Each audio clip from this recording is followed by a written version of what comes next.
Blog Talk Radio.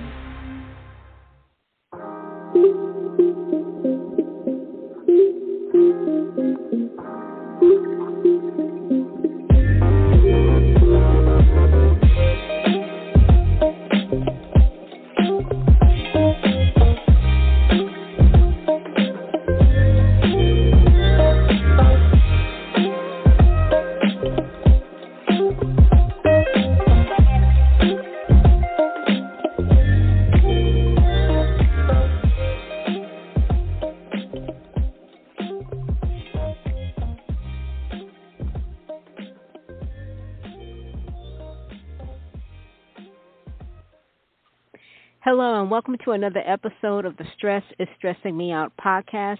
I am your host, Maki Adeyemi, and today we're going to talk about building your resilience to cope with stress. But before I get into that, I want to take a sidebar here.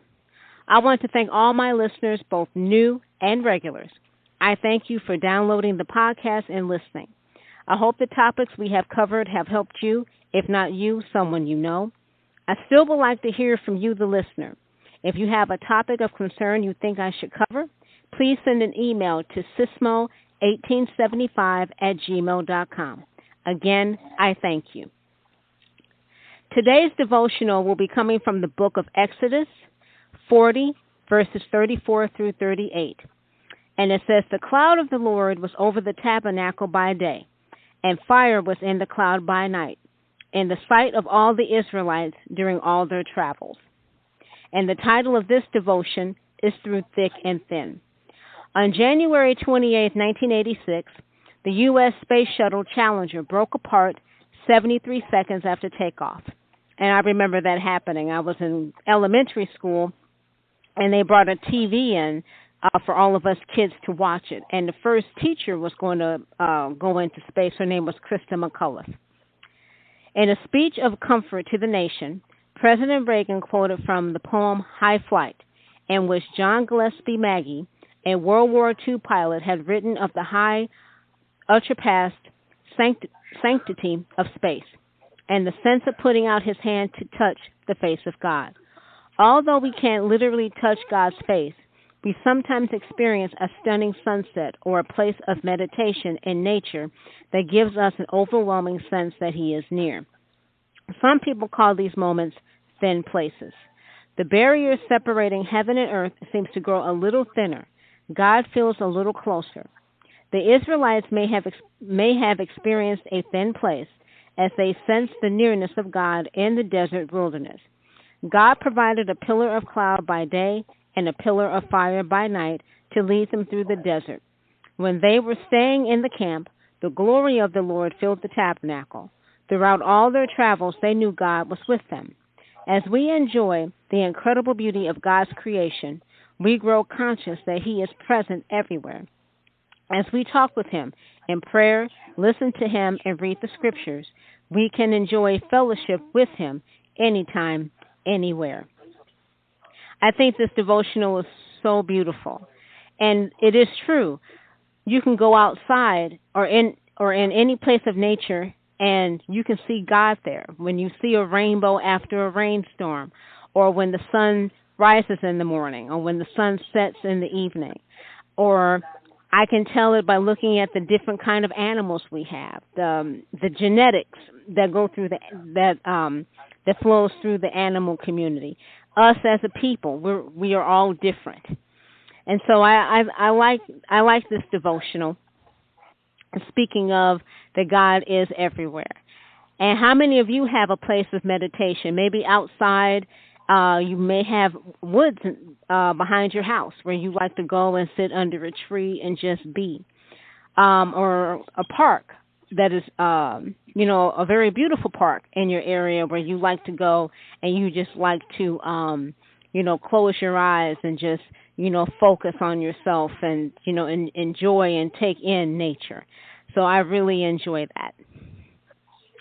Okay, so let's talk about what is resilience. Resilience refers to how well you can deal with and bounce back from difficulties of life. It can mean the difference between handling pressure and losing your cool.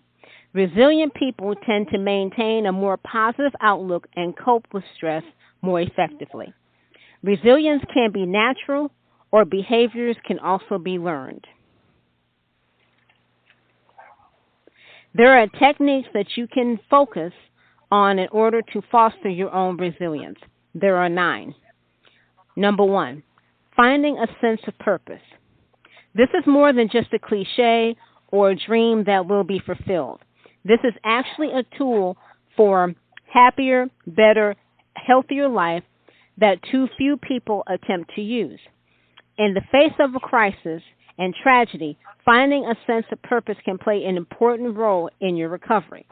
This might mean becoming involved in your community, cultivating your spirituality, or participating in activities that are meaningful to you.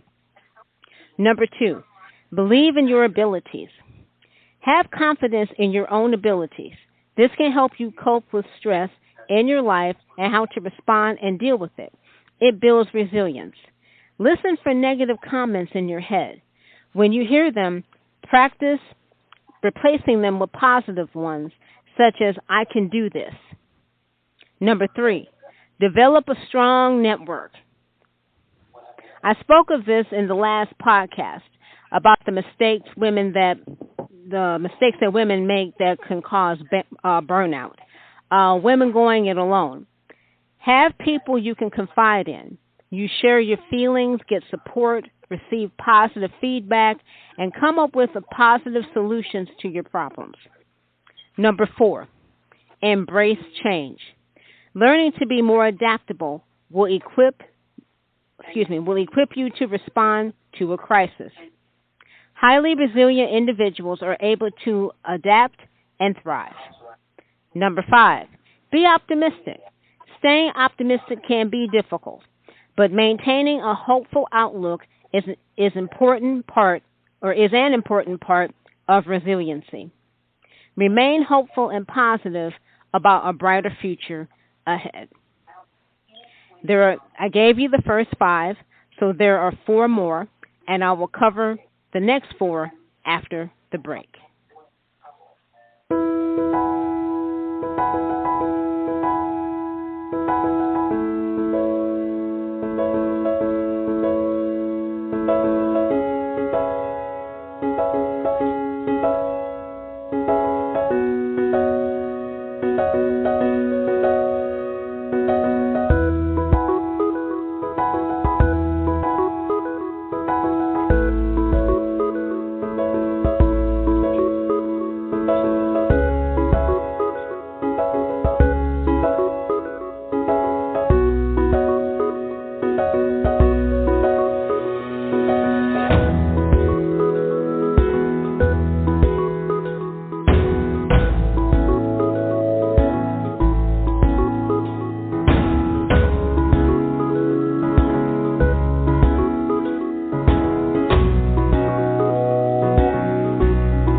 Before the break, I gave you 5 ways one can build their resilience.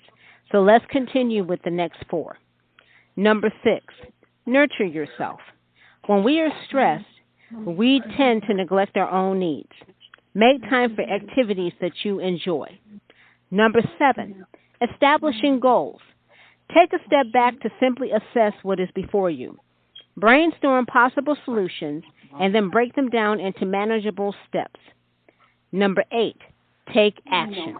Just waiting for the crisis or stress to go away on its own only prolongs it. Start working on resolving your issue immediately. Take steps towards making your situation better and less stressful. Focus on the progress and plan what your next steps are going to be. And don't become discouraged. Number 9, keep working on your skills. Resilience takes time to build. Everyone can learn to become resilient. There are no set behaviors or actions when trying to do this. And what I have presented here is not an exhaustive list. It's just a few ideas. You can change any of these if you like to. And focus on practicing these skills. So what do you think? What are your thoughts? Tweet me at StressingIs or email me at sismo1875 You can also find this podcast at Spotify, TuneIn, Google Play, Stitcher, and Blog Talk Radio. Until next week, let not your heart be troubled. Relax.